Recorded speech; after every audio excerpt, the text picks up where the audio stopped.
So I don't know if you saw the Severance finale this past week, but I absolutely love the show. Severance as a show is deeply philosophical.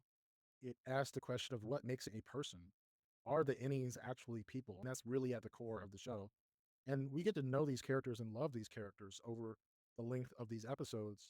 And sometimes we forget that they are just the person without their memories, right? There is sometimes a better version of that person. Maybe a lot of baggage has accumulated over this person's lifetime. In the case of Mark, he was racked with depression over the death of his wife.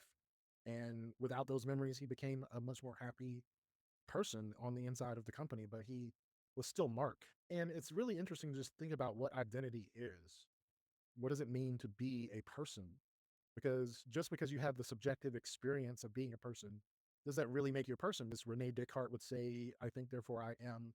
If you have a personal subjective experience, I think that is probably the most important thing about a person is that you can experience pain, that you can experience joy, that you can remember, that you can suffer. I don't think anything matters more than the subjective experience of conscious beings. That isn't to say that I don't think any subjective experience isn't important, but at the same time, I don't think they're real either. We forget that they are just extensions of this company, Lumen, and whatever weird machinations that they're doing in the company. Because that's really what we get caught up in with the show is what the fuck is this company really doing?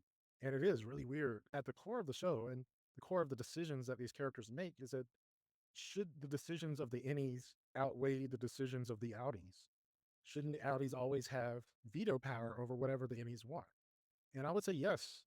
The only unfortunate part about that is that it really does mean the detriment of the innies. The innies don't really have any real autonomy because of that, because ultimately any decision that they make can be vetoed by their outie. And for that reason, you're always going to be subordinate. You're always going to have a lower status. And there's something about this just feels wrong. I think I would follow that feeling and just say there is something wrong about that. But I don't think it's about the outies being able to veto the innies. I think it's about the fact that we created innies at all. There's something inherently wrong about creating a person who can never have autonomy over their own decisions and over their life. I don't know. It's an interesting show. I love it. I think it's interesting to talk about. We're going to be talking about it Wednesday. Come join us, 7 p.m. Eastern on youtube.com/mailmediamine2 and mailmediamine on all the other places.